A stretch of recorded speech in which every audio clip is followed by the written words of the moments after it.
this is your first time hearing about the Robbins World Cup Trading Championship, you're not alone. Most of the general public and genuine professional traders don't even know about it, and the ones that do don't take it seriously for all of its limitations, lack of transparency, and of course the ability to cheat. The only people we could find who claim it to be any kind of, quote, global standard of trading are scammers like ICT, who want to hide their trading metrics during a competition where you can't see any details of their trading in hopes to legitimize their 30 years of hindsight demo trading, recording both directions, and other video tricks by suddenly catching some lucky market moves to briefly pop up into the top 5 for that coveted screenshot gold. There's many other reasons why people don't care about the Robbins, their margins being one of them. You need approximately $10,000 just to trade a single futures contract on the ES or the NASDAQ. Currently, with NinjaTrader and most other discount brokers, you can trade one futures contract with only $500. That means in a normal modern broker, you can trade 20 contracts at a time. Professionals don't trade single contracts or these tiny $10,000 accounts to make a living. This contest is designed for fake gurus only, in my opinion, to deceive newbie traders into purchasing services from them because they say, I was on the leaderboard. I was on the Robbins leaderboard. Please buy my service for a month. Yes, if you've been following ICT, that definitely sounds familiar to you, I'm certain. The only people that trade one contract at a time are complete newbies like ICT. I will never do more than one contract. Who have zero confidence in their trading because they know there's no edge there, like ICT's Cult of Muppets because they like to gamble and strike it big on one trade in hopes of showing off, quote, one shot, one kill, end quote, to other newbie traders online looking for a signal service shortcut. As we all know, most of ICT students sell education, trade signals, and services since they can't actually make money from trading. Let's talk about some other things they allow in the Robbins World Cup. Starting with $10,000 in the Robbins World Cup, if you suffer potentially even a single loss at the beginning, you could be forced to trade only micros at that point because of the margins, which is heavily skewed against you with high commissions versus a low value per tick. The other option for Robbins traders is to redeposit more money into the account without any transparency whatsoever. You don't have to report it publicly, completely hidden. The undeniable truth is that the only serious thing about the Robbins Cup Trading Championship is all the YOLO trading. Let me explain. YOLO stands for you only live once. So you may as well do it, right? Implying that you completely ignore any risk, go all in on a single trade with a large size, or in most cases, the largest size your account can handle, usually having no stop loss and just hoping for the biggest profit you can get, holding through as much drawdown that happens, risking a margin call blowing out the account. It's just pure gambling. So why would anyone YOLO trade in the Robbins World Cup? Well, the Robbins World Cup allows and encourages multiple accounts. I mean, what kind of a contest allows that? You didn't trade with multiple accounts? Are you at a disadvantage and the guy who did wins? Makes no sense. This contest seems perfectly designed for frauds to deceive the public to sell their services, ignoring failures and any real risk statistics, because they don't show that either. Anyone like ICT and his Muppets can open multiple accounts, go long in a few accounts, go short in others, and let the winning accounts survive, just to take the next YOLO trade to try and land in the top 5 rankings. Whether it's a son's, daughter's, or other relative's account, an LLC account, or an LLC with employees' accounts, the doors to trading both directions and redeposits are wide open for abuse. You can even have a power of attorney trade for you. Trading in both directions, trading uncorrelated instruments, that's awfully similar to how ICT goes long in one screen and short in the other, recording both and only showing the big winners on a social media account. The Robbins World Cup essentially does the same thing on their leaderboard. That's why he loves the Robbins so much and swears by it and tells everybody it's gotta be the Robbins or nothing else. Yeah, because he can't trade legit. Speaking of the leaderboard, or as we like to call it, the Miss Leaderboard, realize that by only showing the top winners, it hides all accounts that blow out and all accounts that don't make the cut. All other performance metrics and dollar gains or losses are hidden. In a real competition, for full transparency, we need to be able to see actual performance metrics such as drawdown, percentage profitable, profit factor, largest winner and loser, Sortino ratios, how many trades were taken, how many accounts are opened, etc. Robbins World Cup hides all of this. It's a joke. If you were making an investment decision or an investment in your trading education, wouldn't you want to know if you are being shown one account stats, but 5 other accounts of the same company blew up? Yeah, you'd probably want to know in order to make a sound investment decision. Robbins World Cup is open all year round, and you can just wait and join the contest late in the year after many other people have blown their accounts and done all the work, open multiple accounts, and then YOLO trade in both directions hoping to land on the leaderboard. What contest do you know of in life where the contestants don't start at the same time, don't end at the same time, and can try multiple times at the same time and nobody knows about it? Come on. Speaking of hidden, you can even customize your name on the leaderboard, masking your true identity. Here's ICT admitting it. The only thing I'm trying to figure out, do I want to use the Inner Circle Trader or do I use my name? And one of the things I'm going to ask them is, can they make sure it's the Inner Circle Trader? I don't know if it'll fit across their whole shit. It's quite fishy that ICT, the loudest promoter of the Robbins Robbins World Cup, who's now in the contest this year, finally brags about his connection with the owner of the contest. Sometimes you can even show up on the leaderboard by accident. The back end of the Robbins competition is such a manual process that sometimes they get your deposit wrong, and then they count your deposit towards your profits and then put you on the leaderboard. Insane. Here's a screenshot of one of ICT's Muppets YOLOing his way to the top with a custom screen name. This ICT Muppet made it onto the leaderboard only to disappear the very next day, and then says on Twitter that it was a deposit counted as profit.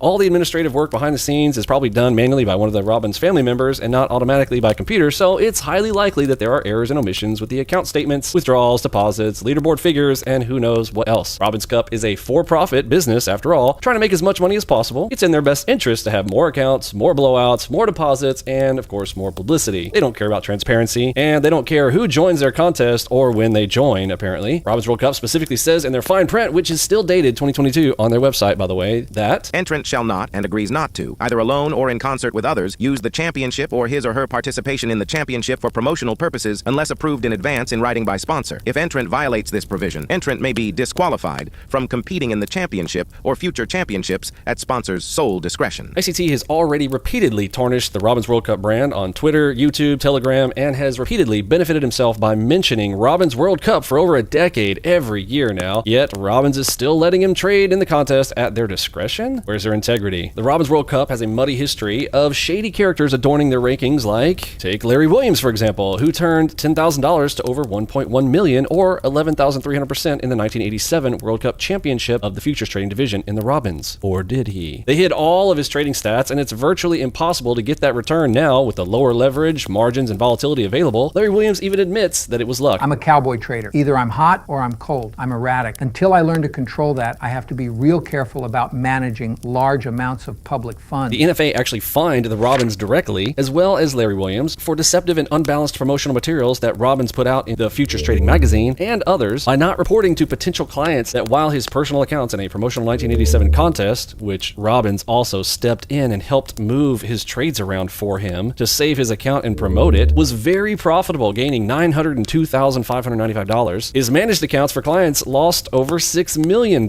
So since when is losing $5 million in total winning exactly? Smells like fraud to me. Speaking of trading multiple accounts and mismanaged accounts in the Robbins, let's talk about Michelle Williams, Larry's own daughter, an actress, not a trader, by the way. At age 9, she said she wanted to act instead of to trade. From age 13 to 17, she starred in 11 Hollywood roles, and since then has 179 Hollywood credits to her name. You think an aspiring female child actress would have the desire and time to learn futures trading alongside all of this acting, let alone being in grade school and then suddenly enter the Robbins competition contest for a full year and miraculously win at age 17 on her first try? Come on. She's never traded since then and is now 44 years old. If she were such a good trader at such a young age, she could have just swing traded like her father claims to and wouldn't have to work for money for her whole life as a C-rated actress in Hollywood. So who really was trading Michelle's account for the Robbins World Cup? Well, Larry Williams, of course. Occam's razor, folks. Among multiple explanations or theories that equally explain a phenomenon, the one with the fewest assumptions is often considered the most plausible until further evidence or information arises. Remember, trading on computers from home was not a thing in 1997, so who made the phone calls to the broker for Michelle? How many accounts did Larry Williams actually open at that time? How many accounts were blown or didn't make the rankings for Larry? How many times did they reload their accounts? How many trades did they take? In tracking the Robbins World Cup rankings, we found yet another ICT signal seller vendor named Alex, who has and was hilariously interviewed by ICT. We made an epically funny response video on that one. You're not going to want to miss that one. Go check it out on my YouTube channel. Link is in the description. Alex is using the same multi-account family member trick in the usual clever way, running in both a quarterly and the year-long contest under his name and a family member's name, as we saw them both pop up on the leaderboard briefly on the same day. The next day, one moved up the board and the other fell off, likely trading in different directions or uncorrelated instruments, as we've spoken of before. You know the drill, same old tricks, same end game to brag about, quote, getting on the leaderboard to sell those signal services and education. ICT has taught his students well how to fraud and sell services, as documented in another one of our videos in ICT's own words and lengthy PowerPoint presentation that he did to his mentorship students, teaching them and telling them how they should sell signal services, fake it, and get paid by other newbie traders who come behind them. This is a fair warning to all. Stay away from the Robbins World Cup trap. It erodes transparency in trading, exactly the opposite of what we need in this trading industry. In conclusion, do not use the Robbins World Cup Trading Championship as any sort of litmus test as to which trader you should follow. The ranks of this leaderboard are not a representation of the style of trading the person would be teaching anyways, let alone actually trading day by day. Robbins World Cup fosters cheating and gambling. It's the perfect scam contest for these fake trading gurus who can't trade. Due to the lack of transparency, the Robbins World Cup cannot be trusted, and winning it proves absolutely nothing because no real trading styles are proven and no real trading metrics are ever provided. This is why we like to call it the hide and cheat competition, because you can definitely hide and you can definitely cheat. If you're seeking genuine transparency and professional quant tools for serious traders, you might want to check out algoboxpro.com and join the 100% free trade room, 100% free training, and try out the algorithmic trading tools for free while you're there as well. Link is down in the description below. Remember to subscribe for more trading guru exposés. See ya!